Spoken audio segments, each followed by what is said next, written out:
Well, hey everybody, how's it going? I know we're out here finally. It's actually not too hot. Today is going to be a cooler day than it has been over the weekend. I know we're doing a special Sunday edition, and you did not expect that, but figured I'd oblige. Why not, right? So, my last video I shared a very rare and obscure, our very best lantern by, sold through the Hibbard Spencer Bartlett hardware company. I keep wanting to say hotel company, hardware company. It's the last day of the week. It is last day of the week. Actually, technically, I guess it's the first day of the week. Anyways, so the calendar would impress us, right? You know. So, well, here's the OVB. We got it back on the bench. We're doing OVB day here. Now you can see a little better the patina and everything. Okay. Now I know I showed you all the stress cracks that I found in this thing when I took it out of the box. And there you can see them right through here. Yep. See that? Yeah, well, those weren't visible in the pictures. They weren't visible in the pictures. And then I enlarged the pictures. I put them in Photoshop and I lightened the darkness and tried to see any details that I needed to see, and they did not show up because of, well, the dark patina was hiding them very well. But anyways, that's what it is. We have to accept these things now and again. And, well, I have some news. I sealed it. I fixed it. Yes, I fixed the cracks. At least I think I did. I took Seal All, which I've all shared with you, Seal All. I would show you the tube, but it's in my cabinet right now and I don't feel like getting it. But anyways, you know what Seal All is. Google it if you want to know. It's SEALALL. Seal All. So it's available at most hardware stores. You can get it online from most, Walmart maybe. I don't know. You can also order it on Amazon and stuff like that. But anyway, Seal All it's great stuff. It's kind of a silicone-like tank sealer. Now, I was curious if there was any type of solvent that would remove Seal All from a fountain if you did it improperly or didn't take right or whatever. So I did a little Googling, and there's a YouTube channel or YouTube video that I saw by Seal All, and apparently acetone is a solvent and it will remove it or reconstitute it. And what I've been doing recently, which I will share with you all, I know that you'll appreciate this. I hope that you do, because I'm divulging a secret that will benefit the community, I hope. So with the tube of Seal All, it's only yay long. At best you can get maybe 2 fount seals out of one tube, depending on how much you need to use and how bad the leak is, or where the leak is also plays into the fact. Now, this was an experiment because the leaks were on the wall of the fountain, okay? They're right there on the wall. So I'm like, how am I going to do that? With the filler cap over here, easy. With the filler cap over here, usually it's in the center on most lanterns. But with it's over here, I'm like, I have to pour it down and then get it on the wall and run to the affected areas. That's going to be interesting. That's going to be a MacGyver trick. That's going to be Mission Impossible, right? So, I took this trusty masking tape, applied it to the front, and then I took the cap off. I held the lantern like horizontal, okay? So I held the lantern horizontal, and then I squeezed the rest of my Seal All as much as I could into the fountain. And now it was kind of like you know, burping as I was squeezing it out. So I was like, oh, great, air bubbles. That's not good. You don't want air bubbles in your seal. I mean, there's always going to be a little bit of air bubbles, but like bubbles, you don't want that. And it will do that if you squeeze it and it's making, you know, noises. So I was like, okay, I don't know. I'm holding this lantern and just gently rolling it so it would, you know, spread over the face of the fount here on the face of the lantern anyway. So I guess there's no. Sorry. It's been a long weekend, good one, but anyway. So I got it. I thought I got it covered, but I wanted to make sure. So I got some acetone out. I got acetone, and I poured it in, and I sloshed it around, and I started rolling it. I started rolling it with the in the area that the seal all was supposed to be. And so I started rolling it gently. Now with acetone, since it does reconstitute seal all or thins it out, which is good because it will help it spread more. And since it's been warm, especially out here in the garage, it's starting to get a little warm out here. But anyhow, I rolled it, okay, real slowly, horizontally.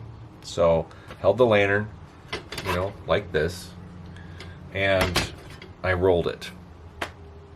And I made sure that this whole front area was covered. In my mind, I was seeing it covering it, and I just did slowly, added the, you know, this little splash of acetone so it would mix with it and spread better.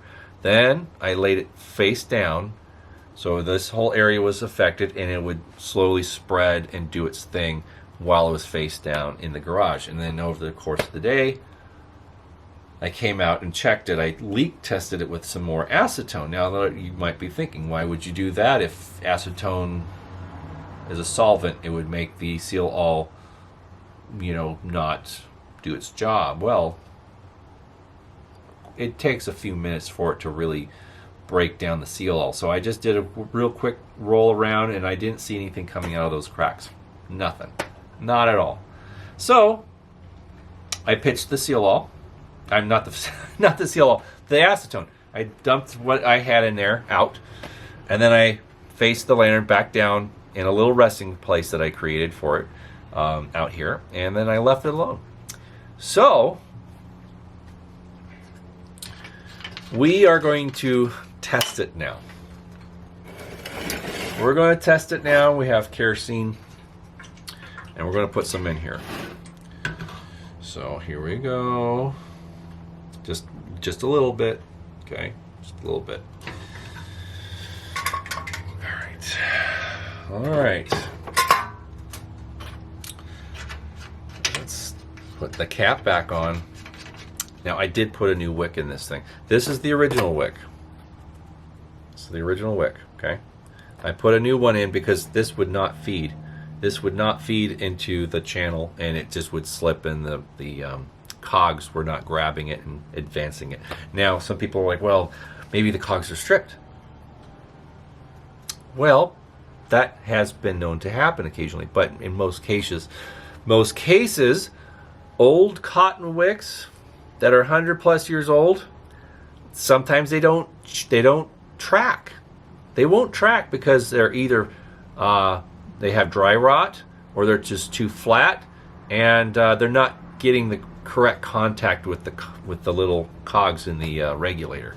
So it's always good to start with a fresh wick if that is happening. If you're tracking and everything's fine, then just leave the old wick in there. It's most likely going to be okay. But anyways, I did put a new wick because my burner was not tracking. So we have some fuel in there now, and we're going to give it a minute.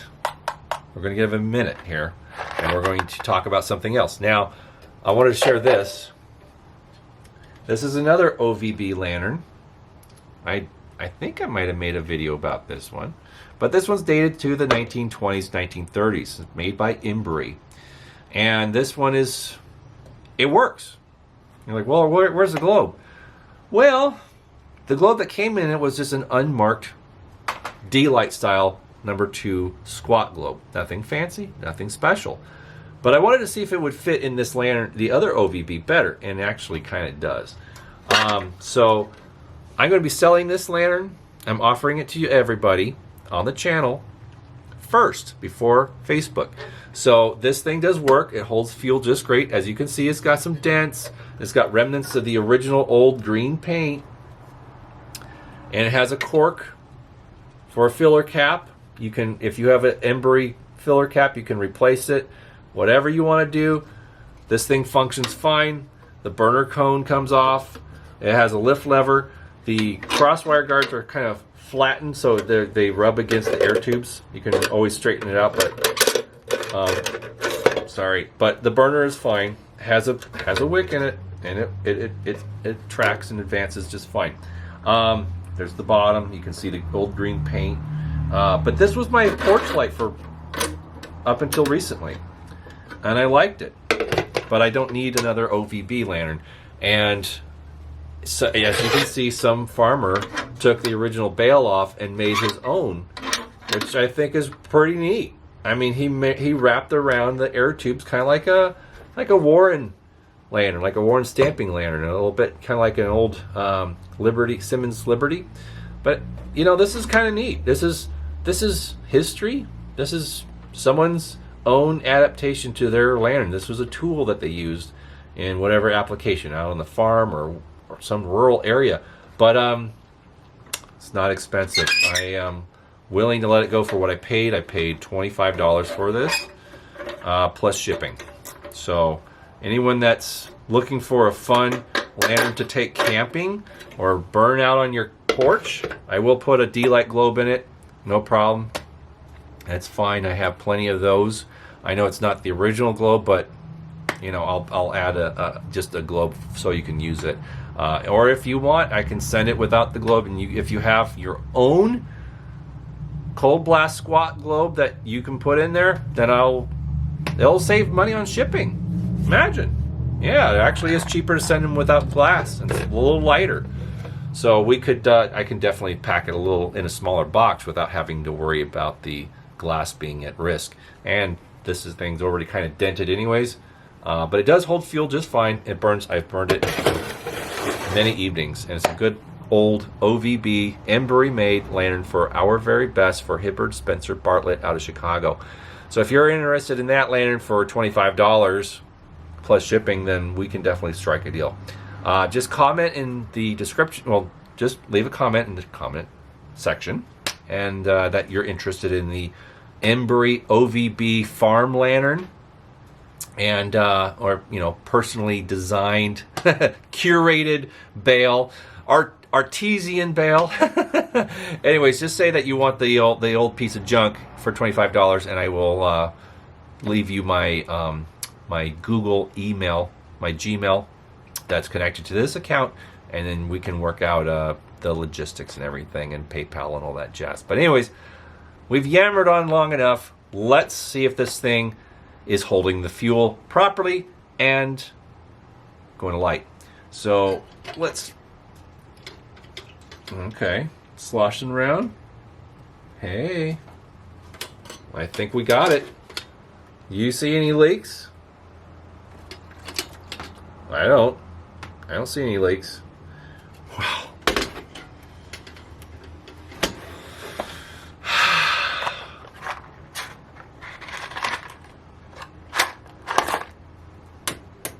The big moment. Moment of truth, friends. Moment of truth. Now, see, this locks a little on the low side, but let's see here. Okay, there's the wick. All right. Here we go. Ooh. All right. Ooh. Oh, man. Look at that. Will you look at that? That's a nice flame. That's a good flame. That is a happy lantern, my friends. Happy lantern. Very, very happy lantern. And I have to say, this is not going to any attention from me besides just getting it running. And I love the distress on this lantern. I mean, look at the chimney. Look at the pattern of the distress and the age and everything. And the crown is brass. It's brass as well. But this thing has just got a lot of charm, and I love the globe guards, the burger globe guards on this squat globe. Not often do you see any variations of globe guard styles on squat globes. You usually see the crosswire guards or the wicket style, and that's about it. Even the CT Ham, oops, speaking of ham in a way, the CT Ham new style had crosswire guards, and that came out in the 1912-13 era. So they were already using crosswire guards by that time, and the classic CT Ham, I guess you could say T style, was no longer. I would like to have seen a top lift style with that, design. But anyhow, this is pretty cool. I like this as a nice lantern, and for the price I paid on eBay I paid a very fair price. No one bid on it except for me. And this is the one that came in that fun box. Remember the box with all the Richard Scary kitties and stuff? I actually sent the seller a message about that. I just, hey, thanks for the fun box art. Okay. Are you finished? Okay. The box art was fun with the old Richard Scary kitties and stuff like that, and it was very charming. And I sent a message to the seller and just says, "Hey, thanks for the fun box art. I recognize the artist. I grew up with Richard Scary books as a kid." And he replied, he's like, "Oh, that's really cool." He's like, "Yeah, I have a whole bunch of old children's books, and I just cut them up and use them as box art." I'm like, "You cut up the kids' books from my childhood?" I didn't say this. I was like, "No, don't do that. That's sacred." Yeah, they printed a lot. He's not cutting up the ones I have in my family's house. Anyways, just being silly. But that's a win. That's a win-win-win. I like it. I like it. Good stuff. And I think this is an Optic Paul's globe that I put in there, and it seems to fit better. It does seem to fit better, so I like it. I have the D-Light globe that came in it, and this is an earlier one. This is the patented March 10, 14 D-Light globe. So I'm keeping that. It has nice big chunky knobs on it. So I definitely have a D-Light lantern that will probably appreciate this more than the OVB. But there it is, folks. Mission accomplished. It's done. It is burning. I love it. I love it. And I was like this close to offering it for sale because I was like, I don't want to do it. I don't want to, I was just getting a little cranky and whiny and, I don't know. I go in these different, in and out of these moods, and, sometimes I expect something to be a certain way. I get really excited about something, right? And then it shows up and it's not exactly what I was expecting. I didn't expect those cracks in the fountain, and I know I should expect that with brass. I know brass is prone to splitting over the course of 100 plus years, and this one is about 110 years, give or take. So with that being said, shouldn't be surprised by that, but I was grumpy, but now it's, it still looks the same way as it did when I bought it, because I thought, if I'll clean the fount, I would have to clean the fount on the exterior, polish it, and then use nail polish over the cracks like I did on my little wizard. Now, since I did the fount this way, I sealed the fount just fine. I might do the little wizard that way and then remove the nail polish from the exterior of the fount, and it'll be a little more, hidden. But anyways, this thing is beautiful. At least it is to me. I know some of you out there don't appreciate this. You don't appreciate the art that nature has created with the rustic look of this. I do. And that's fine. You don't have to. I'm not telling you what to do or how to appreciate these lanterns at all. No, I am an artist myself, and I see the patterns and the different ways age has descended upon this man-made object. And you know, it's interesting to see how that was developed and what kind of environment this lantern was in to allow rust to form in those patterns and to get those kinds of streaks on the chimney. And just all of it is kind of art if you really think about it. And then how dark the brass is, it's really dark. It's practically black. And then you see the raised portions where it says OVB number 2, it's still kind of brown. You still see the brass color a little bit. And also on the opposite side where it says Hibbert Spencer Bartlett, it's kind of raised, so it's, you know, it's worn off a little bit. But, you know, I think this is beautiful. I think this is absolutely stunning, just as it is. As you know, I have cleaned lanterns, and I have nothing against gentle cleaning, light polishing, and nursing back something that is within its realm of becoming something kind of nice.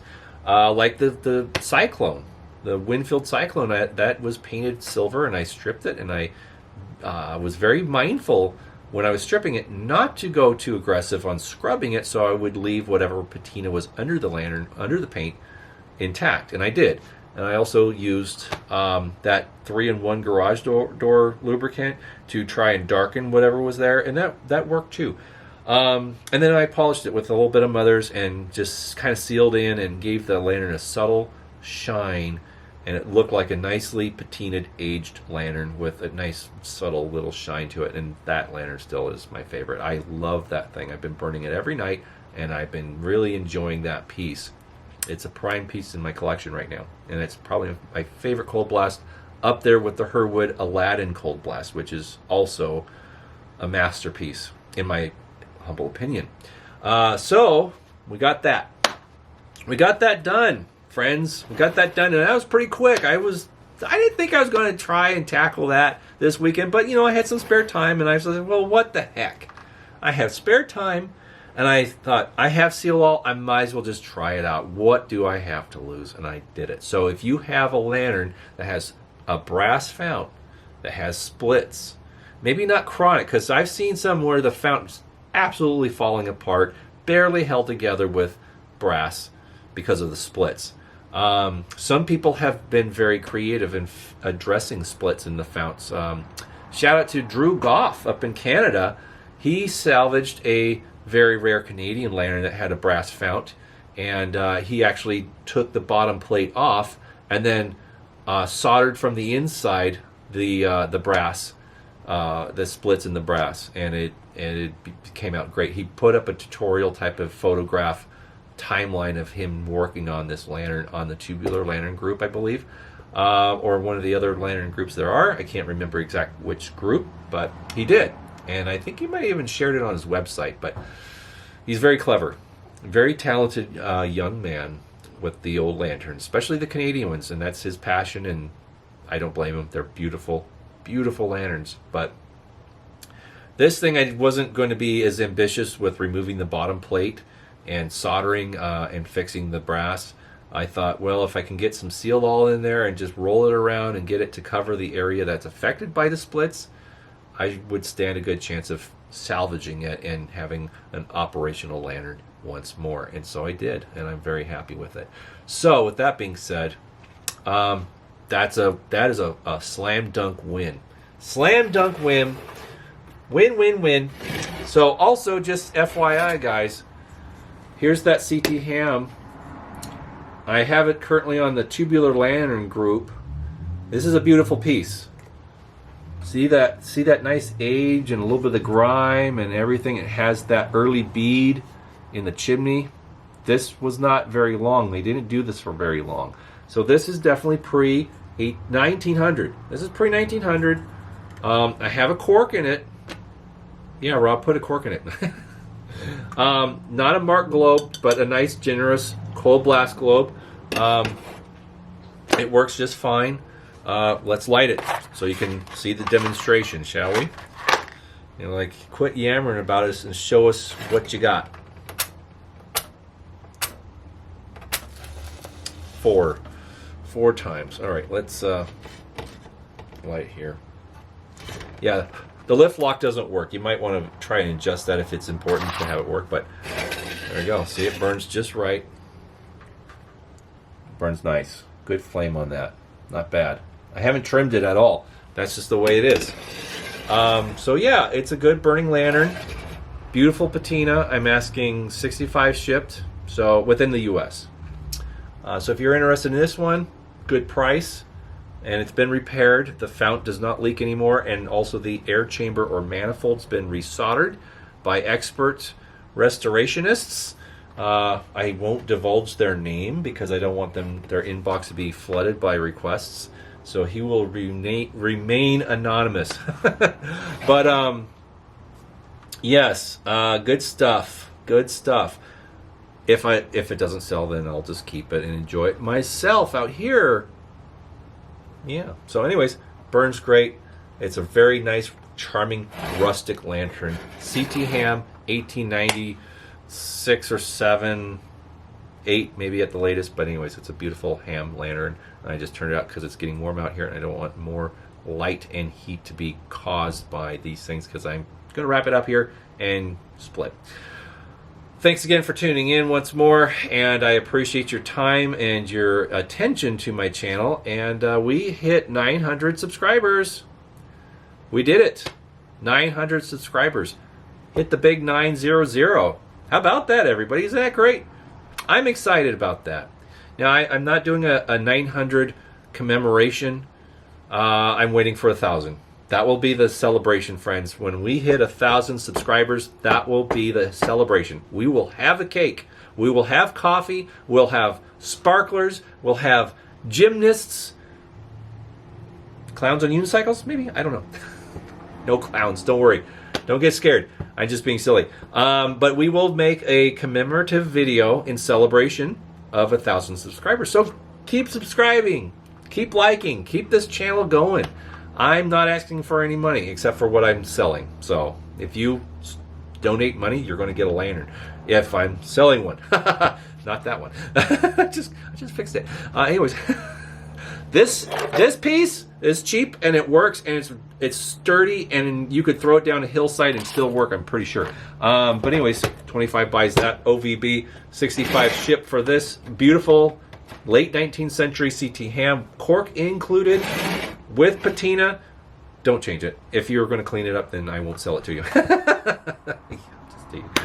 It's up to you. Anyways, thanks again, and happy lanterns, happy flames, and happy smokes if you're into it. All right, see you guys on Thursday. Take care now. Bye-bye.